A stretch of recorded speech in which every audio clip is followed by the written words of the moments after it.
Q&A. Karena setiap pertanyaan selalu ada jawaban.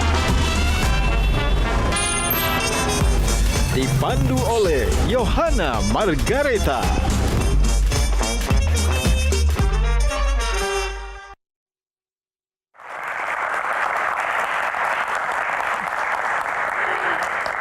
Selamat malam pemirsa, malam ini Q&A menghadirkan sosok yang suaranya tumbuh bersama ingatan banyak orang Indonesia. Nah, lewat lagu-lagunya ini, kisah hidup rakyat kecil, cinta, gosip, hingga harapan pernah disampaikan. Kadang lewat bisik-bisik tetangga, kadang lewat rasa manis seperti gula-gula. Ia bernyanyi tentang cinta yang hangat seperti mandi madu. Tentang dinamika hubungan yang jenaka dengan bahasa cinta sentuhan fisik seperti cubit-cubitan. Semua terasa dekat, jujur, dan membumi. Namun, di balik panggung dan juga gelar Ratu Dangdut ini, ada perjalanan panjang tentang pilihan, keteguhan, fashion, yang khas tentunya, dan juga bagaimana sebuah suara bisa bertahan melintasi zaman. Dan langsung saja, malam ini Q&A akan mengajak Anda menyimak kisah hidup, karya, dan juga pandangan seorang legenda Ratu Dangdut Indonesia. Inilah Bisik-Bisik Umi Elvi. Kita sambut Umi Elvi Sukesi. Tepuk tangannya dong. Umi, apa kabar? Kabar baik. Boleh silakan bersalam-salaman dulu bersama para panelis. Tepuk tangan sekali lagi teman-teman. Assalamualaikum. Umi sini dulu dong Umi. Apa kabar Umi? Kabar baik. Tapi kita cubit dulu, bener nggak sih Umi Elvi? Ya ampun, pakai dicubit, kita cubit lagi dah. Cubit-cubitan, oh cubit-cubitan, Oh, senggol-senggolan, oh senggol-senggolan. Bener nggak sih nyanyinya Umi? genit-genit cowok sekarang. Umi, katanya 3 panelis ini ngefans banget loh sama Umi. Masya Tapi saya nggak percaya. Kita tes dulu ya Umi. Oh iya. Coba kalau benar-benar ngefans sama Ratu Dangdut kita, coba nyanyikan satu lagu favorit dari lagunya Umi. Mungkin Kang Ronald dulu. Oke. Dekat Umi ya. Berdiri. Oke. Oh, ini. Basah, basah, basah seluruh tubuh. Menyentuh kalbu. Sian ya, tinggi bener ya. Nada cewek sama nada cowok Betul. memang beda. Basah diri ini, basah hati ini. Kasih dan sayangmu menyirami hidupku bagaikan mandi madu. Thank you. Silakan duduk. Susah kan? Tadi Kang Ronald, sekarang yang senior dong, yang paling genit, Mbak Tejo. Ya boleh. Oh dia mau itu. Mana mungkin suamiku pulang ke rumahmu tanpa kau suguhkan, tanpa kau hidangkan gula-gula, Gula-gula, gula-gula, gula-gula, gula-gula, gula-gula yang manis. Kalau Mas Indu, Aku nggak berani nyanyi di depan Ratu, Tayo.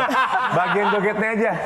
tapi sebutin lagu yang favoritnya Mas Indu apa? Yang diingat? Bisik-bisik tetangga. Bisik-bisik tetangga. Legend. Secuplik bisik-bisik tetangga tuh gimana sih? Bisik-bisik tetangga kini mulai terdengar selalu di telinga hingga menusuk di hatiku. Silakan duduk Umi. Oke. Kenapa Mbak Tejo? Yang menarik, kenapa Umi selalu curiga bahwa suaminya nggak mungkin ke sana kalau nggak dikasih gula-gula. Siapa tahu ke sana lagi diskusi soal Q&A. Karena setiap pertanyaan ada jawaban. Dia diskusi sampai pagi. Kita langsung mulai aja bisik-bisik Umi Elvi. Jadi Iya, kenapa iya. Umi Elvi selalu curigaan kan? Iya, Silakan duduk Umi Elvi. Sungguh lah. Bisik-bisik tetangga kini mulai terdengar selalu. Oh my God. Malam ini malam yang paling ceria dalam episode Q&A. Terima kasih. Apa sih resepnya Umi selalu sehat, bugar, di usia yang sangat senior? Nggak ada rahasia sebenarnya. Oh ya? Cuma bersyukur mengikuti apa yang ada. terus menyikapi dengan bijaksana. Dari dulu saya sering lihat Umi Elvi nyanyi, main film. Yang paling khas dari Umi Elvi, saya pengen Umi praktekkan. Yaitu apa? Ada yang tahu nggak? Yaitu ini loh teman-teman. Oh, kedipan mata. Kedipan mata. Coba Umi Elvi lihat kamera dong. Bisik. Sebenarnya semuanya bisa untuk gini, bisa. Beda. Beda ya? Beda. Ya, syukur ya, Lagi-lagi Umi dong. Bisa. Cantik mana cantiknya, mana cantiknya? Aduh, aku diiniin kayak bocah ya. Umi, sampai dengan saat ini kalau saya lihat ini belum ada satupun kandidat yang bisa menggantikan sosok Ratu Dangdut Setuju. Elvi Sukaisi. Bener kan? Gak ada yang bisa dikasih Gak tempat ada kan? berikutnya ke siapa nih? Gak kayaknya? ada. Nah, karena memang satu-satunya ikon yang tak tergantikan. Tapi menurut Umi sendiri, Umi punya pandangankah siapa sih sosok yang layak untuk diberikan tongkat estafet oleh Elvi Sukaisi? Atau memang Umi merasa gak ada, akulah satu-satunya? Ya salam. Ini semua tidak terlepas dari ketentuan Allah, ya kan? Memang tuntutan seorang Ratu Dangdut itu, saya merasa nggak gampang. Banyak tuntutan dan kita harus, terutama penyanyi kan harus menyanyi dengan benar, karena tuntutan seorang penyanyi itu suara. Betul. Baru pasti busananya, attitude-nya mesti dijaga, nggak boleh sembarang. Aku juga nggak boleh konyol-konyol. Ya kan, kalau konyol-konyol dikit minta maaf deh ya. Tuntutan seorang penyanyi umpamanya sampai berpredikat Ratu Dangdut itu kan nggak gampang. Nggak bisa sembarang. Umpamanya rocknya, ya kan, raja. Rock seperti almarhum siapa?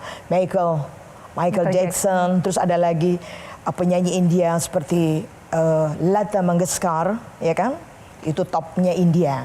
Jadi predikat itu nggak gampang, nggak semaunya apa? Dan nggak bisa dikudeta ya Umi ya? Iya, jadi memang dari masyarakat dan artinya bukan dari kita sendiri. Jadi kesimpulannya apa nih? Kayaknya memang menurut Umi nggak ada sih. Belum ada ya? Saya belum melihat itu. Artinya belum utuh. Tapi minta maaf juga, bukan saya ngerasa mutakabir ya, atau ada kesombongan, bukan. Tapi tantangan tersulit seperti yang Umi sampaikan tadi apa? Untuk menjaga eksistensi seorang Elvi Sukaisi dari zaman ke zaman. Saya ngerasa bahwa menjadi seorang penyanyi itu harus jujur. Ya jujurnya maksudnya jangan suara dibikin-bikin ya, supaya mau memperkenalkan apa namanya. Saya kepengen punya ciri khas waktu umur 3 SD aja. Saya nggak pakai suara yang mopet-mopetan yang kayak anak kecil manja-manja gitu, enggak. Artinya nyanyi aja kayak biasa. Kayak gitu. Saya waktu disuruh nyanyi sama Abah, saya bilang, "Bah, saya ikut dong." Mau ngapain ikut? Ikut, Bah, saya kepengen ini boleh, tapi nanti harus nyanyi. Hitungannya profesional per kapan? Mulai kapan? Aku pertama rekaman di tahun 1964. Umur berapa itu? Umur berapa? Iya, umur berapa ya? 13 kali ya, 12. Nah, Oke, berarti Umi udah 60 tahun ya. berkarir. Masuk 61. Mempertahankan 60 tahun lebih berkarir. Apalagi ada disematkan nama Ratu Dangdut. Bagi Umi itu sebetulnya beban. Atau anugerah atau apa sih, Mi? Pertama saya ngerasa bahwa ini anugerahnya Allah. Ya kan? Dan ini bukan dari saya, tapi dari pastinya masyarakat yang menilai. Saya selalu ingat pesan suami, harus nyanyi yang betul. Walaupun waktu itu masih kecil nyanyi balonku ada 5. Nah itu kan harus rupa-rupa warnanya. Kalau mau didangdutin. Merah kuning kelabu. Ya kan? Jadi harus benar-benar notasi di notasi nyanyi yang betul. Nggak asal gitu ya, nyanyi itu nggak bisa ya Umi ya. Dan aku selalu memang serius dan saya sampai saat ini pun tidak menggampangkan dalam hal menyanyi. Dan selalu nyanyi itu lihat dulu bagaimana kemauan syair, permintaan syair itu sendiri. Karena orang suka bilang lagu dangdut harus dengan cengkok-cengkok yang baik, sebetulnya enggak. Ada tempat-tempatnya untuk kita bercengkok. Jangan semua lagu dicengkokin gitu bagian semua partnya gitu ya Umi, enggak ya? Enggak. Soalnya di situ ada syair, tuntutan syairnya seperti apa. Ada yang penyampaiannya seperti kita ngomong, ada yang genit, ada yang melo. Ada yang itu yang mesti kita rasain. Ini kan sekarang banyak dangdut itu yang udah di mix, ada dangdut Disco koplo, dangdut, hip hop dan segala rap macam. dut, reggae dut. Sementara kalau misalnya Umi kan benar-benar klasik dangdut yang Iya. dijaga sampai sekarang ya. Menurut Umi itu seperti apa ya perkembangan musik dangdut sekarang, yang bahkan mungkin banyak yang bilang sekarang itu menurut Umi lebih banyak sensasionalnya atau kualitasnya? Kalau untuk saya tetap kualitas yang harus dijaga. Kalau umpama untuk penampilan otomatis kan harus disertai ya menjiwai lagu itu, ya artinya kita mesti tahu jangan berlebihan. Kalau dangdut yang tadi dengan Nah kalau klasik itu memang dangdut pure ya, dan Oke. itu saya setiap nyanyi umpama sekuntum mawar kan bisa, kan bisa begitu. Tapi tetap di tengah-tengah dari la la le le la. Umi juga ngelihat memang sekarang musik dangdut tuh bahkan udah melebur ke genre-genre yang lain ya gitu. Aku juga Betul. sebenarnya penasaran sih. Tapi Umi sendiri mengikuti nggak misalkan kayak Oh iya, dangdut sekarang iya. yang ada hip hopnya, ada Iya. ada disco-nya, reggae-nya. Saya ngikutin bagaimana genre-genre yang masuk ya. Cuma kalau di koplo memang saya cuma saran, kalau mau di koploin is okay, mau muskilah. Kalau kata orang Arab bilang nggak masalah, boleh-boleh aja, welcome. Tapi tetap kita mesti cari lagu yang pas untuk koplo. Jadi jangan lagu yang umpamanya sampai kapankah, lagu melo tapi Dikoploin, dikoploin. nggak dapet Jadi ya. apa namanya, syairnya kesian, terus yang nyiptain lagunya juga kesian kan, dia mengharapkan lagu itu bagus ya, menyentuh hati. Akhir jadi nggak ada lagi, sudah hilang semua. Dari musim durian sampai Nggak musim gitu mukanya, Mbak. banjir. Senyum dong. Merah yang kemarin, Asik. hai bang, jangan Pose. dipikir. Asik. Pose.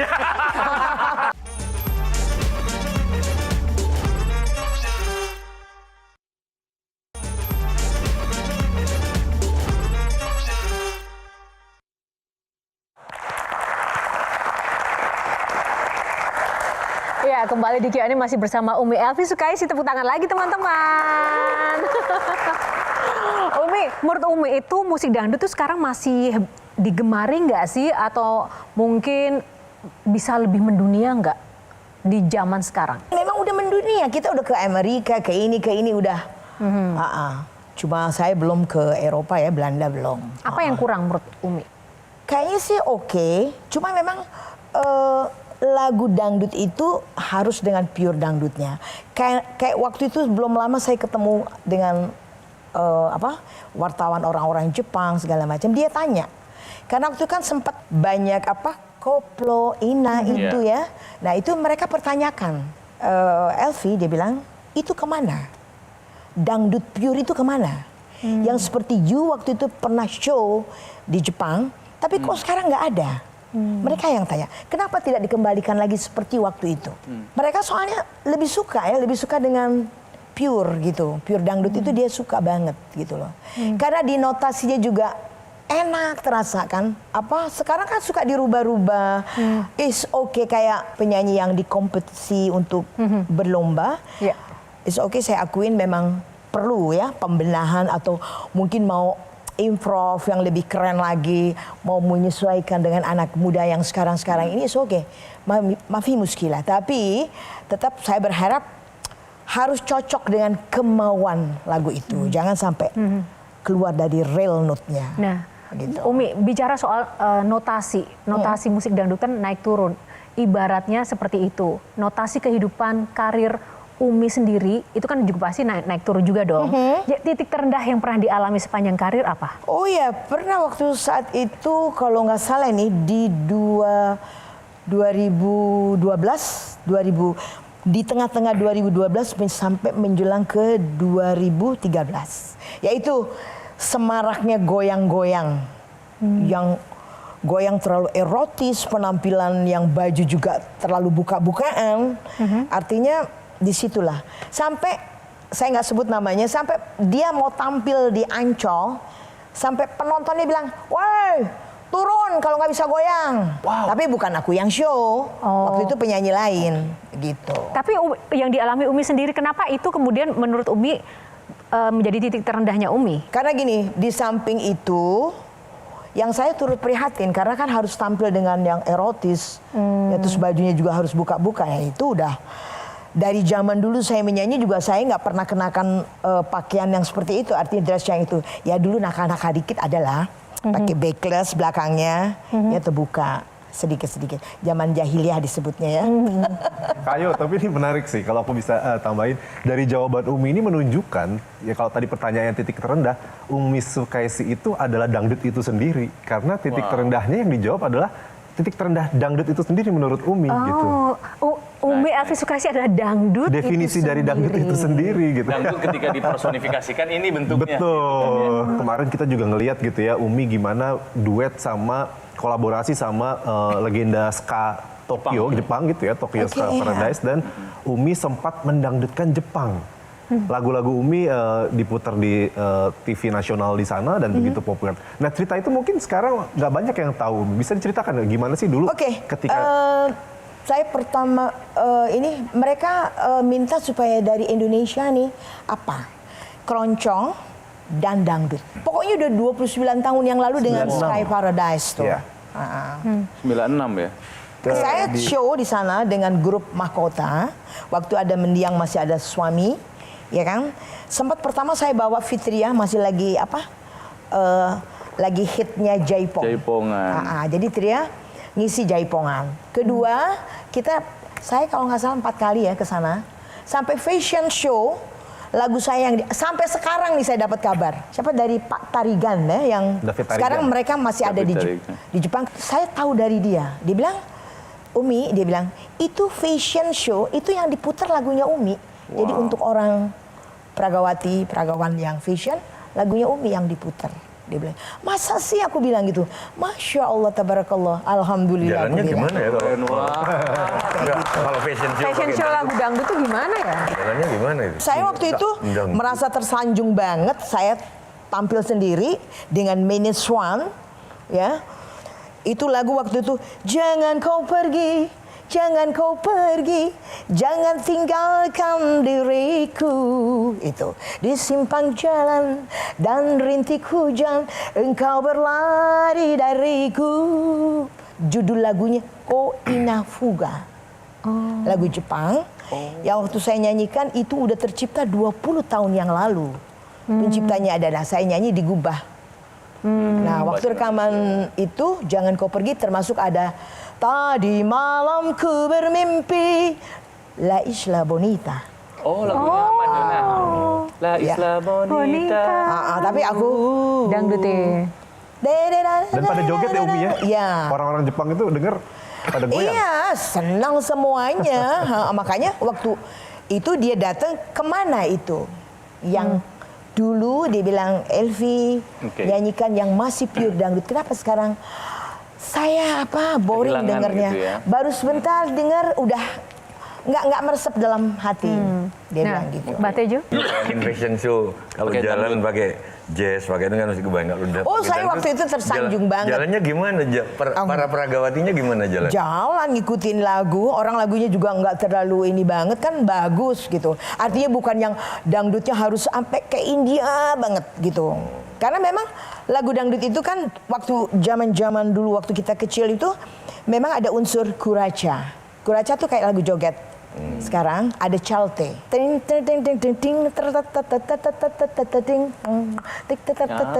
Itu kuraca. Bisa masih gitu loh. Iya, Kalau Umi misalnya menyanyikan sebaik lagu Nah, ini dangdut, modelnya di jalan. Mbak Tejo fashion show. Mbak Tejo dari sana biar agak jauh, Mbak Tejo. Nah, asyik dikerjain ini ya. Iya. Dari musim duren sampai Nggak gitu musim mukanya, Mbak. banjir. Senyum dong. Merah yang kemarin, Asik. hai bang, jangan Pose. dipikir. Asik. Pose. Gak mudah ya jadi model ya Mbak Tejo. Di era perkembangan sekarang ini Umi juga termasuk yang ngikutin dunia digital nggak sih untuk eksistensi karir musik dangdut Umi? Ya, nyerempet-nyerempet dikit, ya harus lah. Misalnya nyerempet-nyerempet tuh?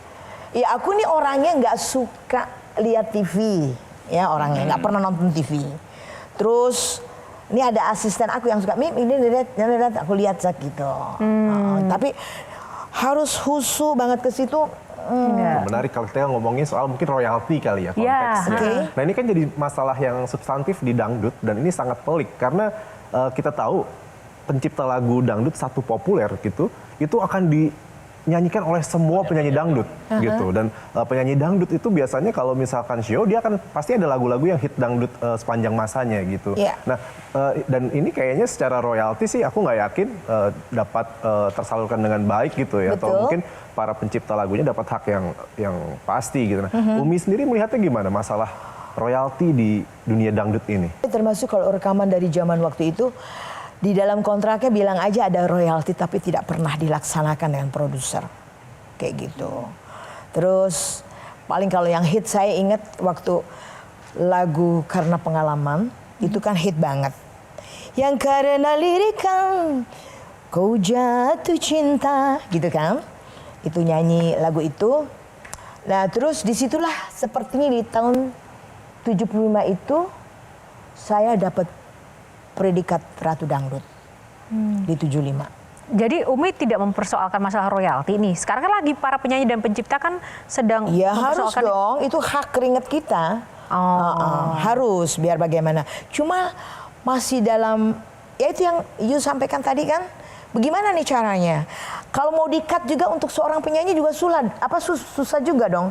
Kita nyanyi nggak bisa. Aduh, ini ada harus mesti bayar. Kita jangan nyanyiin deh yang itu, gitu. Karena pencipta dan penyanyi itu seperti mobil dan bensin ya, saling membutuhkan. Pencipta lagunya siapa yang Umi paling senang kerjasama? Oke, saya hampir semua pencipta. Pencipta tuh hampir semua mau Elvi harus nyanyikan lagu saya. Gitu. Jadi saya selalu kalau rekaman produser udah siapkan umpama 10 lagu. Itu udah siapkan dari pencipta semua. Tinggal akhir baru saya lihat oh ini oke. Tapi terkadang ada satu pencipta yang dia sebetulnya belum mampu untuk pencipta dan nggak begitu bagus tapi dia datang sama aku. Dia bilang, Mbak Elvi tolong istri saya mau melahirkan. Ya Allah. Dia bilang, kalau Mbak Elvi bawa ini lagu, saya akan dibayar sama produser, yaitu untuk kepentingan. Tapi kalau aku ini, hampir semua lagu yang genit, yang ini, yang itu, segala macam, udah semuanya aku harus bawain gitu. Karena mereka tahu, dia bilang, udah deh, kalau agak ini jadi kayaknya sombong. Udah deh kalau udah dibawa ini gitu. Jadi ya itu. Kasusnya seperti itu. Jadi lebih ke Umi mencari pencipta lagu atau pencipta lagu nyari Umi sebetulnya? Pencipta mencari saya. Wah. Ya Allah, jadikan suamiku sayang kepada anak-anaknya semua. Dan jadikan aku istri yang selalu menyenangkan hatinya.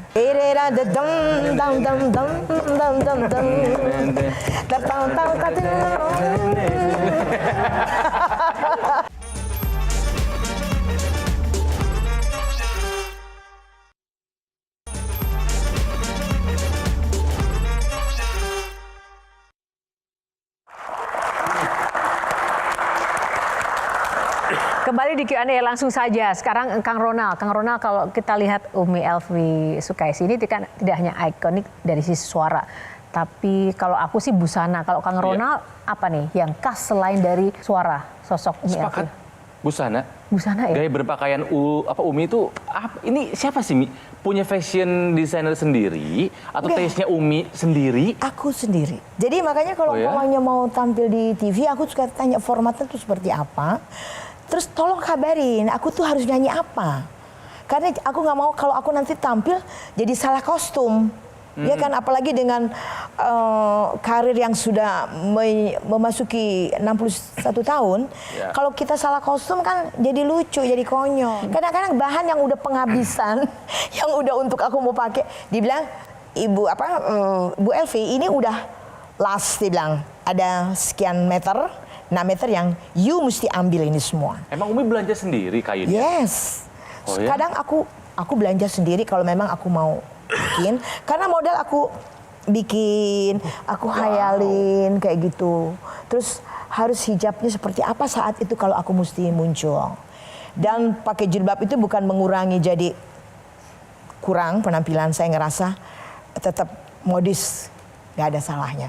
Dan kalau perlu tahu, aku tuh pakai hijab itu gara-gara cucu. Tahun berapa Umi? Ya Allah, tahun berapa ya? Kenapa, Umi? Cucu masih enggak. Cucu aku nih, anaknya Fitri ya, dia udah berhijab sampai di rumah nggak buka sama sekali. Udah kayak India Pakistan. Gini.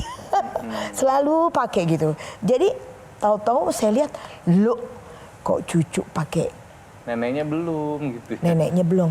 Malu dong saya. Jadi saya pikir mulailah saya coba, karena pakai hijab, pakai jilbab itu juga tidak mengurangi cantik. Iya. Kalau kita modis kan kita masih bisa apa-apain. Tuh pakai apa tuh Nah. nyala-nyala tuh bagus tuh Umi tuh. Nah itu tadi Gila tuh. glamor dari dulu sampai sekarang Glam. Umi itu apa ya, penampilannya itu glamor. Iya. Apakah memang bawaan naturalnya begitu atau memang Umi sengaja memberi kesan glamor di setiap penampilan dengan bling-bling dan style seperti Itu mungkin ciri khas Elvi Sukaisi ya. aku suka deh.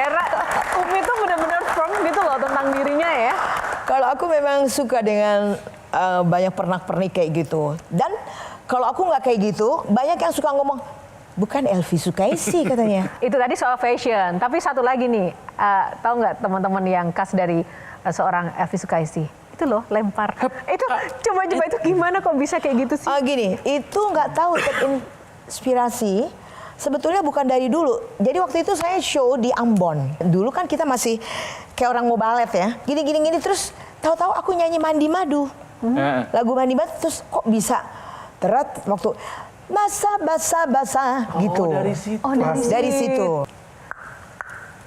Harus iya. Gitu. Tatang terererarang, umpamanya udah nggak tuh. Menyentuh kalbu udah di tengah. Basah dia biasa lagi waktu itu pas ininya pas basah gitu. Terus sama satu lagi itu lagu India. Kalau orang tahu yang Sorga Dunia.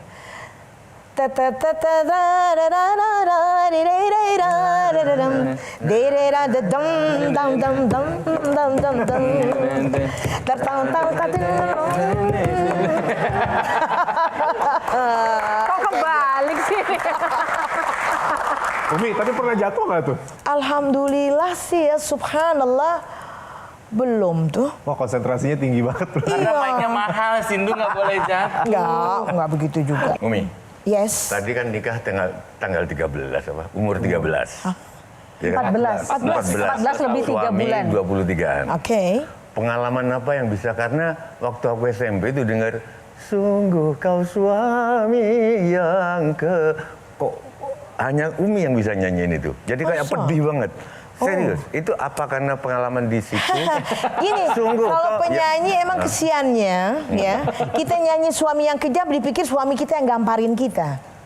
Tapi Yang itu mukul. kan ada. Padahal enggak, suami Bila itu nggak aku pernah. salah engkau, apa ya menggampar ada syairnya kalau nggak salah. Sungguh kau yang tiada Coba deh, coba. Sungguh kau suami yang kejam, yang tiada berperasaan. Iya. Bila engkau marah, aku menjadi sasaran. Iya kan? Aku kau pukuli bagaikan seekor hewan. Itu bukan karena pengalaman rumah tangga, Sekarang bukan. sih nggak mungkin lirik gitu.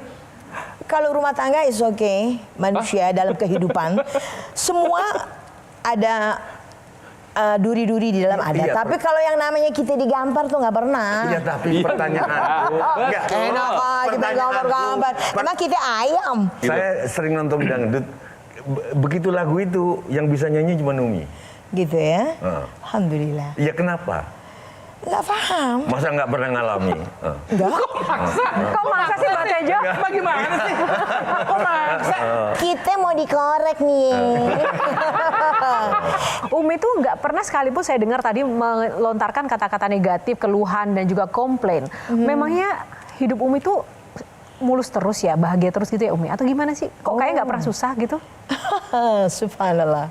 Alhamdulillah. Ya itu saya bilang, kalau soal kehidupan manusiawi, ada pasang surut, soal ekonomi, ya kan? Tapi kalau soal rumah tangga, saya ini orangnya orang yang apa ya? Orang yang manut sama suami.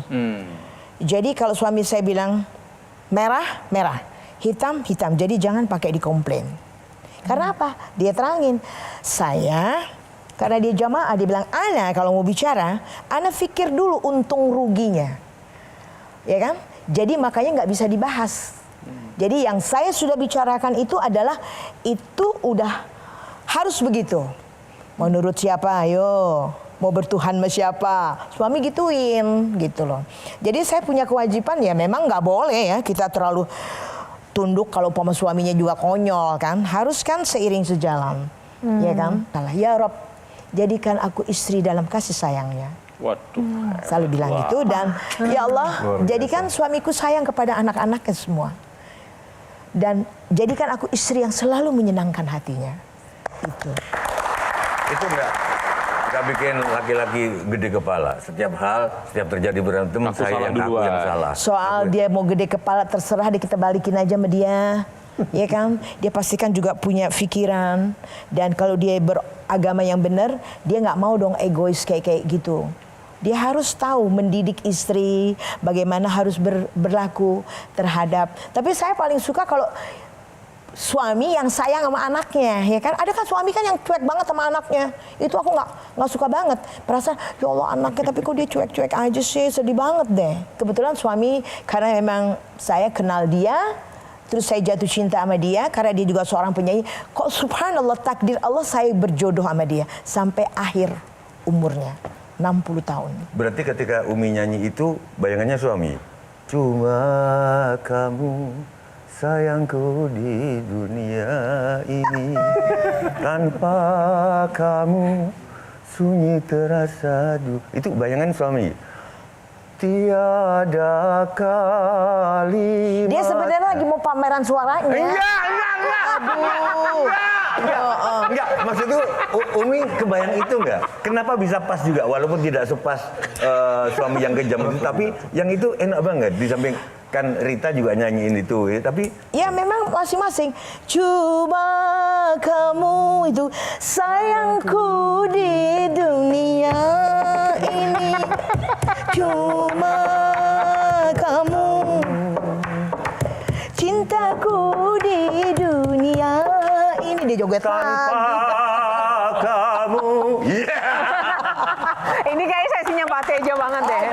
Oke, mungkin satu lagi Mas Indo. Iya, aku penasaran aja kalau tadi dari cerita-cerita Umi gitu ya, begitu menghayati peran sebagai istri dan rumah tangga yang sangat indah gitu ya. Terus tantangannya gimana ketika misalkan Umi menulis lagu-lagu yang tidak sesuai dengan kondisi Umi, misalkan lagu yang patah hati atau terperceraian atau bahkan mungkin lagu-lagu yang jenaka juga gitu ya. Teman-teman, apa yang dibayangkan Umi selama proses kreatif penulisan lagu? Gini, aku memang bukan seorang pencipta. Seperti waktu itu pas film Kerinduan, saya menjadi anak desa yang jatuh cinta sama insinyur, ya kan? Yang diperankan waktu itu dengan Budi Mualam. Nah, terus dia bilang ini ada lagu yang saya waktu itu kan saya belum pakai hijab, terus bisa pakai kain yang segini, jalan di pemantang sawah, terus kita ngebayangin kan kita bawa guci air, lenggak-lenggak, aduh gatal, bener genit ya, kayak gitu.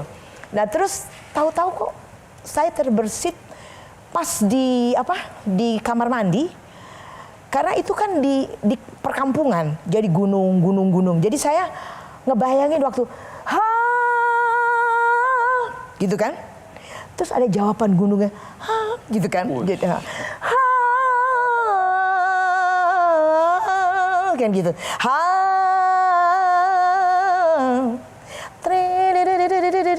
kayak gitu,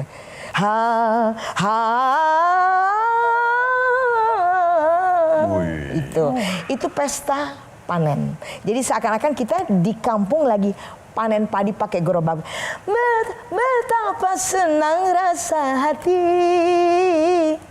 di hari yang bahagia ini.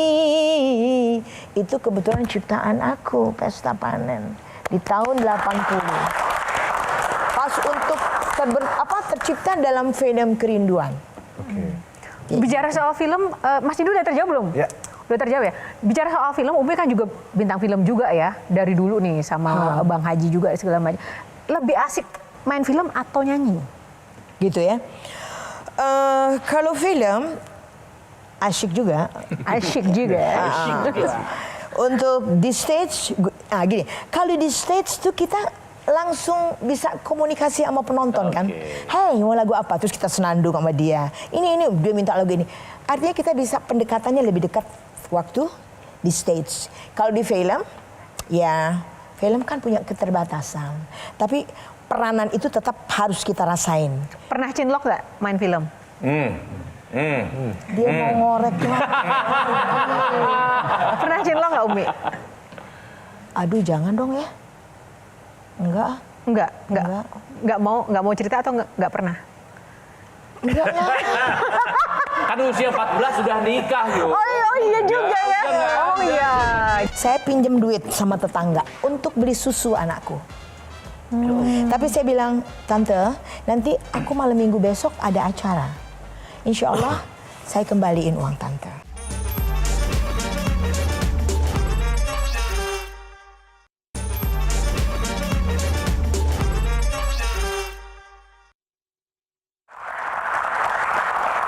Masih bersama Q&A, langsung saja Kang Ronald lanjut lagi nih pertanyaan. Ya, Umi dengan perjalanan karir 61 tahun, ya saya kira Umi harus meninggalkan sebuah warisan, sebuah legacy terlepas dari karya Umi yang banyak lagu. Ya. Tapi saya ingin ada dalam media lain. Film ada, lagu ada. Buku, Mi. Menurut saya, Umi tuh layak membuat sebuah buku biografi. Pernah Harus terpikirkan enggak membuat buku gitu loh? Memang terfikirkan udah lama sekali untuk bikin buku. Nah, terus kenapa nggak jadi? Nggak tahu, belum ada takdir kali ya. Belum bertemu penulisnya atau apa? Ya. Termasuk salah satu itu.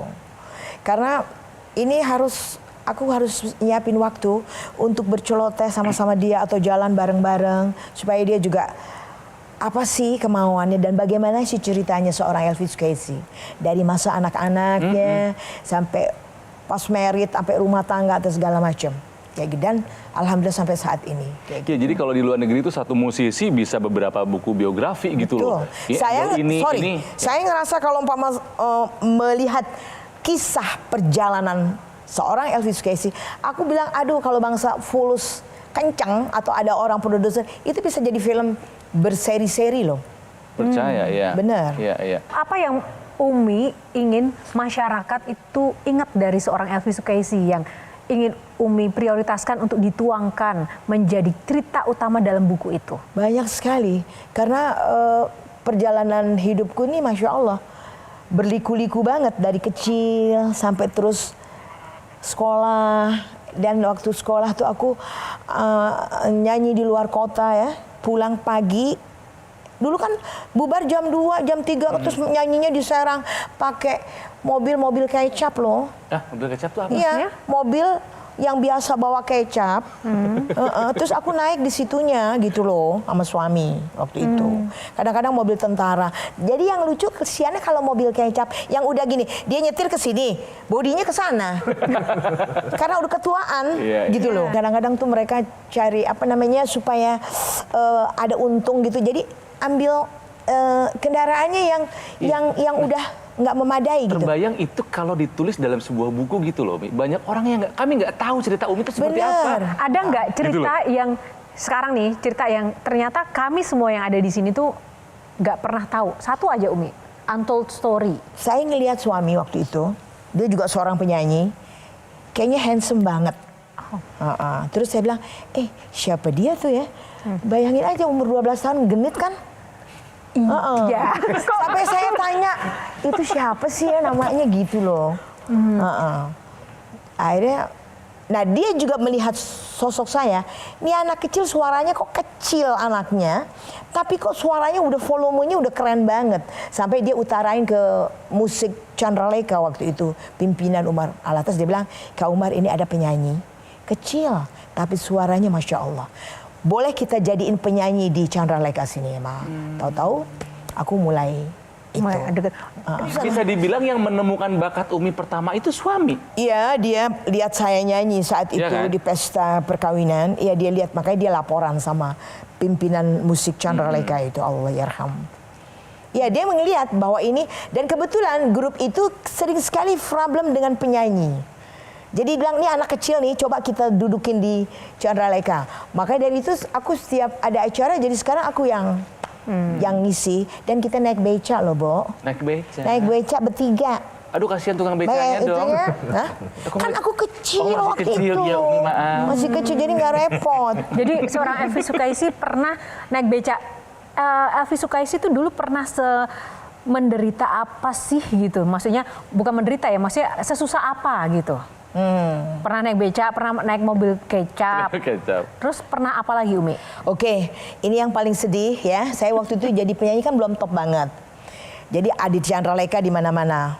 Ya kan, kalau mau tahu waktu itu, saya pinjam duit sama tetangga. Ya kan? Untuk beli susu anakku. Tapi saya bilang, Tante, nanti aku malam minggu besok ada acara. Insya Allah saya kembaliin uang Tante. Dan disitulah. Jadi saya habis nyanyi malam pagi-pagi jam 8, aku udah datang, Tante, saya kembaliin uang yang saya pinjam. Nanti 3 hari kemudian aku pinjam lagi, dia udah welcome aja. Karena aku selalu pegang janji. Oke, Umi, ini kan nggak banyak gitu ya penyanyi yang bisa mencapai lebih dari setengah abad. Masih punya kepengenan gitu nggak sih yang belum terwujud, konser yang seperti apa? Karena kayaknya udah semua udah dilaluin di keliling dunia, udah gitu, duet sama legenda dunia yang lain, udah gitu, dan titel ratu juga itu seumur hidup gitu ya. Masih ada nggak yang masih belum kesampaian untuk Ya itu termasuk saya kepengen konser tunggal, tapi juga bukan artinya tunggal yang ego. Tetap saya kepengen ngundang juga teman-teman senior lainnya atau generasi yang baru-baru juga mengikut sertakan dalam konser saya. Tapi yang terutama lagi yang saya bercita-cita itu saya kepengen terwujud bikin buku dan konser tunggal Umi layak iya, banget deh. Insya Allah. Semua mengharapkan untuk itu. Amin. Penyanyi muda yang paling pengen Umi ajak siapa? Nah, collab di stage itu siapa, yang Mi? muda nih, supaya kita yang generasi sekarang, ternyata terjembantani lah ya. Betul. Dia terakomodir gitu yang muda-muda. Siapa? Aku nggak boleh jawab sekarang. Masih ada di benak sini kira-kira siapa. Karena perjalanannya masih panjang. Jangan dibocorin dulu. Nggak boleh dibocorin dulu dong. Lesti misalkan gitu yang sekarang anak muda. Lesti Kejora. Lesti bisa. Evi Masamba. Evi Masamba. Yang Artinya nggak banyak-banyak dong. Ntar aku kurang nyanyinya. Oke. Baik, terima kasih Umi. Sebelum kita akhiri, saya pengen closing statement dulu dari Mas Indu dulu, silakan. Umi Elvi ini adalah tadi kalau kita bahas personifikasi dari dangdut itu sendiri. Genitnya ada, spirit pantang menyerahnya ada, cantiknya ada, cengkoknya ada. Jadi ya ini adalah sejarah dangdut itu sendiri gitu. Oke, Kang Ronald. Oke, dari saya singkat aja. Elvi dari Prancis banyak KW-nya. Tapi Elvi dari Indonesia hanya satu-satunya. Alhamdulillah. Thank you, Kang Ronald. Mbak Tejo. Soal buku dan konser itu, sesuatu yang aku tunggu, pernyataanku begini. Sekian lama aku menunggu untuk kedatanganmu. Datanglah kedatanganmu ku tunggu. Telah lama aku menunggu. Aku tunggu bukumu, aku tunggu konsermu. Nah, sekarang giliran closing statement dari Umi, pesan untuk pemirsa Q&A Metro TV dan untuk kita semua yang ada di sini. Yang penting dalam kehidupan ini, ibadah jangan ditinggal dan selalu bersyukur kepada Allah. Kita nikmatin. Jadi kurang lebih dikit, udah bismillah tawakkaltu 'ala Allah. Karena Allah Maha Pengatur untuk rezeki semuanya. Kata kita nih miliknya dia. Saya aja nih di kepala 7 kalau sakit gini, udah waktunya apa belum nih? Suka pikir gitu. Nanti anak-anak suka ngamuk. Mama nih. Dawia kan panggil mama tuh sendiri. Kalau yang lain kan Umi dan Abah. Dia tuh nggak tahu papa dan mama. Seorang di mama nih nangis terus dia. Dia paling takut kalau aku ngomong kayak gitu. Tapi Tria suka pesen sama adik-adiknya. Umi tinggal seorang diri. Tolong jaga hatinya. Jangan sampai dia sedih karena kamu-kamu. Memang begitulah, kita ibu nih memang mesti bijaksana dan menjadi ibu yang pemaaf dan selalu berpikir kenapa dia bisa begitu, kenapa dia bisa begini. Jadi jangan selalu kita namanya orang tua, mungkin kayak gini nih, aku nih terlalu suka bukan nyonggo, jadi selalu kalau mau ngomong sama anak aja juga nggak mau sembarangan, kita lihat sama suami begitu, kondisinya tepat atau tidak, kayak gitu. Sama anak juga supaya dia jangan tersinggung, saya kasih perumpamaan dulu, gini. Wow, terima kasih. Umi sekali lagi terima kasih untuk sharingnya, inspirasinya luar biasa. Amin, ya Rob. Dan juga nilai-nilai kehidupannya, banyak sekali bonus hal yang benar-benar bisa kita pegang dan bisa kita pelajari dari seorang Pinjem duit Nicholas. buat beli susu. Kesian deh loh. Terima kasih sudah menjadi Ratu Dangdut Indonesia yang tak kenal menyerah. Umi membawa dangdut tetap klasik, tetap asik dengan gaya Umi yang luar biasa. Masya Dan tentu Allah, saja tabarakallah. kita tunggu buku dan juga konsernya Umi. Insya Dan Allah. sehat selalu, kita akan selalu dukung Umi Afi Amin, Sukaisi ya Rob, berkarir insya Allah. dan juga berdendang manja dimanapun berada ya. Tepuk tangan. Insya Allah, ya Rob, insya Allah.